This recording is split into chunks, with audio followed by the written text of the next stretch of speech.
It all started with a simple yes, a moment that would become the catalyst for a whirlwind of emotions and experiences. For 3 years prior, I had contemplated the perfect way to propose to Lisa.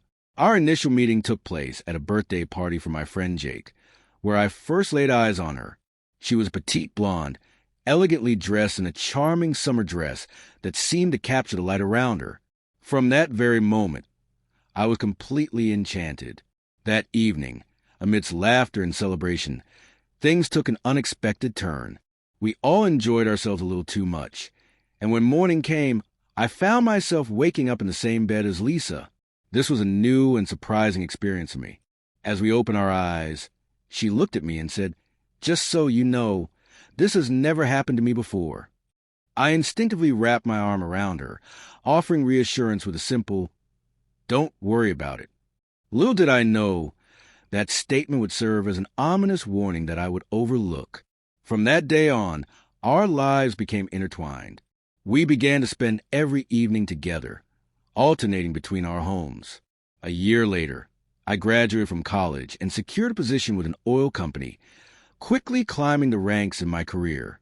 With my newfound success, I purchased a beautiful apartment in a modern complex and invited Lisa to move in with me. Life felt idyllic. She took charge of our home while I dedicated myself to my demanding job. As time passed, I received a promotion that came with longer hours. Unfortunately, this shift created tension between us. Lisa grew increasingly frustrated with my absence, and although I tried to make amends with thoughtful gifts and surprises, her dissatisfaction lingered. I remember one occasion when I fell ill. Lisa took it upon herself to care for me, nursing me back to health with unwavering devotion. It was during this vulnerable time that I realized I want to spend my life with her and raise a family together. About a month after I recovered, we visited her parents. I could feel the weight of the moment as I requested everyone's attention. Mr. and Mrs. Anderson turned their gaze towards me, alongside Lisa, who looked at me with curiosity. Our relationship had always been strong, and they were happy to see their daughter with someone they approved of. Taking a deep breath, I declared, "Lisa, will you be my wife?" My nerves were palpable, but when she said yes, I slipped a beautiful ring featuring a small diamond onto her finger. We decided to set the wedding date for the anniversary of our first meeting, which was only 2 months away. As the date approached, wedding planning became a whirlwind of activity. We had lists for invitations, attire choices, catering options, and wedding planners to consider.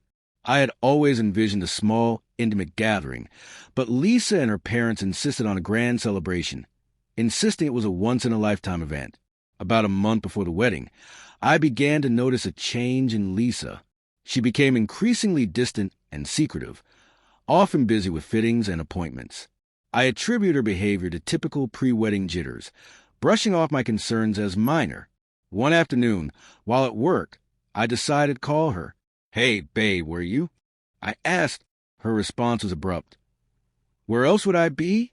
I'm at home." Wanting to surprise her, I left the office early, bringing with me a large bouquet of flowers and a bottle of champagne to help us unwind from the stress of wedding planning. However, when I arrived at our apartment and rang the doorbell, I was met with silence.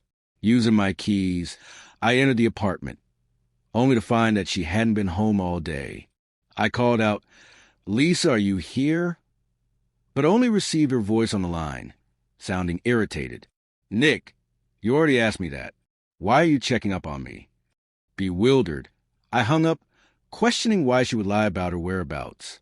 Moments later, Lisa walked in, struggling with several heavy grocery bags. "Where were you?" I asked, trying to maintain my composure. She seemed taken aback to see me. "I was out getting a surprise ready," she mumbled, attempting to juggle the bags, which were filled with takeout containers. "What's all this food?" I queried. "I didn't have time to cook today. I had a fitting and got behind schedule," she replied defensively. "Then why lie about it?" I pressed. "Because it's just a girl thing, Nick. I didn't want to burden you while you were at work. I just want to look amazing on our wedding day," she explained, stepping closer for a kiss.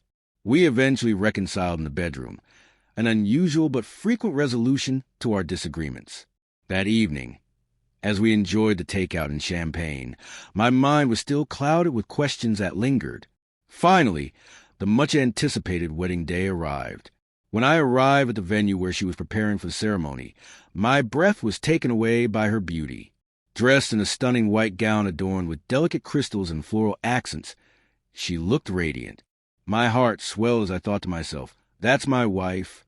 The ceremony at City Hall followed the traditional format, and afterward, we embarked on a photo shoot around town before making our way to the grand two-story house we had rented for the reception, where our guests awaited in eager anticipation. The MC announced, bread and salt for the newlyweds, and we shared a bite of the symbolic loaf, settling down to embrace the festivities. As the evening progressed, toasts were made, games were played, and cheers a kiss, kiss echoed throughout the room. By midnight, I noticed that Lisa was quite intoxicated, barely able to stand, while I was still managing but feeling irritation at her behavior. I stepped away for a brief moment, only to hear the MC announce that the bride had been kidnapped. Initially, I thought it was a typical wedding prank, but something felt off. Lisa had seemingly disappeared without a trace. Growing concerned, I began searching for her, making my way upstairs where it was eerily quiet. When I returned downstairs, I found her at a table, laughing and enjoying herself with our guests. What's so funny? I asked, my annoyance surfacing. The MC explained that Jake, my friend who had introduced us, had brought Lisa back after finding her. I thought to myself, at least that's one worry off my mind. Shortly after, Lisa complained of a severe headache and expressed her desire to lie down. I offered to help, but her cousin Ryan interjected, "Let me take her up. Guests will be concerned if both of you are missing." I agreed, and they ascended the stairs. As guests began leaving, I planned to join Lisa shortly. However, my childhood friend Mary approached me, sitting beside me.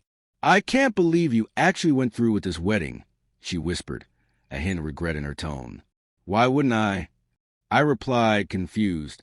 "Because Lisa was seeing Jake when you two first got together, and she switched to you that same night," she revealed. My heart raced. I had no idea that Jake and Lisa had been involved prior to our relationship. Furious and heartbroken, I rushed upstairs to confront her. I flung open the bedroom door, and the sight before me was a nightmare. My new wife, partially out of her wedding dress, was in bed with her cousin Ryan. I froze in disbelief before screaming in anger.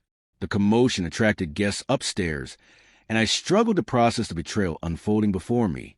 "Lisa, how could you? Ryan is your cousin," I shouted. A hush fell over the room, followed by whispers of confusion. Finally, Lisa's sister Sarah exclaimed, "What do you mean, cousin? Ryan is my boyfriend." I stared at both Lisa and Ryan, who were desperately trying to cover themselves. Lisa began to cry, pleading, "Nick, I'm sorry. Please forgive me." My mind raced as I pushed through the crowd and stepped outside into the chilly night air. I sank onto a bench, feeling the cold against my skin and a hot tear rolling down my cheek. I felt lost and broken, unsure of my next steps, except for one resolution. I would file for divorce. Moments later, Jake found me. "Come on, man, let's get out of here. You can crash at my place tonight and sort it out in the morning." Grateful for his support, I knew I couldn't bear to return home with Lisa. The next day, I went directly to the county clerk's office to file for divorce. Lisa must have known she couldn't justify her actions, as she never attempted to contact me afterward. It later came to light that she had been secretly involved with her sister's boyfriend for some time. A month later, I learned that they had applied for their own marriage license. Thus, my marriage to the woman who had shared my first night with her ended almost as quickly as it began, leaving me to grapple with a heartbreak and betrayal that had shattered my dreams.